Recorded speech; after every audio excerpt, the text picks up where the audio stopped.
In this tutorial, I will be discussing current travel regulations associated with COVID-19, how to follow them, and how to travel safely.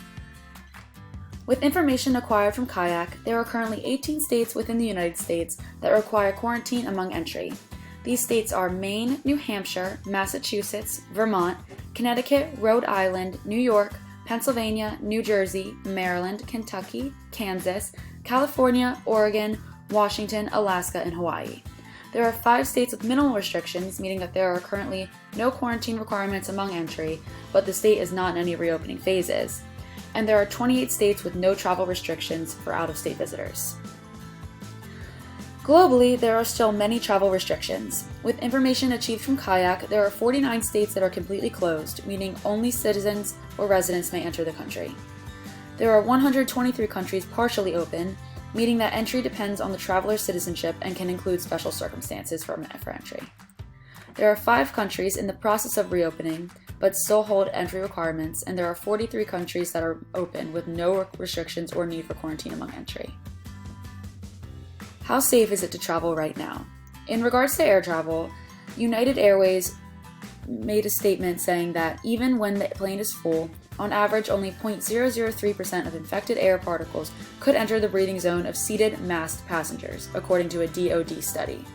And always air is filtered throughout flights. Social distancing is still highly encouraged though, which can be made difficult on crowded flights.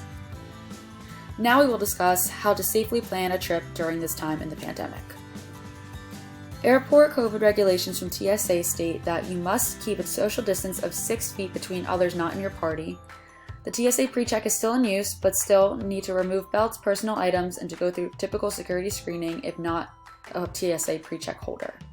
The TSA has reduced to little to no physical contact between them and travelers through acrylic barriers, and everyone is required to wear face masks and gloves. Surfaces within checkpoint screening are being much frequently cleaned and disinfected. Touchless security, which is already in use before the pandemic, is still in use as a safe practice to screen passengers without patting them down unless completely necessary. When arriving at the airport, washing hands frequently throughout the time in the airport is highly encouraged. It is recommended to arrive earlier than normal for your flight due to COVID-19 affecting staffing, social distancing, and capacity rules. It's important to stay home if feeling any symptoms commonly associated with COVID-19, and it's also very smart to quarantine prior to your flight. You can do this by being not active in any non-essential activities for 10 to 14 days before your flight. Getting tested 3 to 5 days before your flight is very encouraged. Repeating getting tested 3 to 5 days after you reach your destination is encouraged as well, and among your arrival home. Aside from air travel, car or other ground transportation is very possible as well. When traveling in the car, it is encouraged by the Mayo Clinic to make as few stops as possible to further decrease any unnecessary contact. If gas is needed throughout your trip, you should be sure to wipe off handles on the gas pumps and use hand sanitizer after fueling.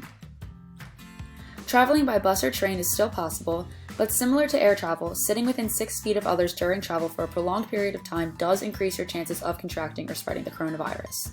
While traveling on bus or train, maintain social distancing as best you can, keep your effective mask on throughout the duration of your travel, and avoid touching your face. Hotels and lodging are almost always a necessary component while traveling. Be sure to find a hotel that withholds COVID regulations throughout the property, such as social distancing measures, enhanced and effective cleaning procedures, and mask requirements throughout the property. But lodging has extended past hotels and to other sources, such as Airbnb. Airbnb has updated its policies during the pandemic, including new guidelines and procedures to ensure the safety of guests in an attempt to stop the spread of COVID-19.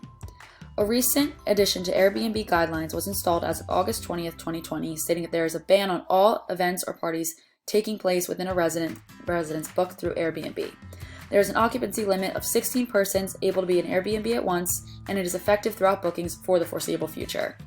Private rooms and shared spaces are available for booking through Airbnb, but booking an entire place to yourself may be more suitable during this time to lessen any contact with anyone not in your party.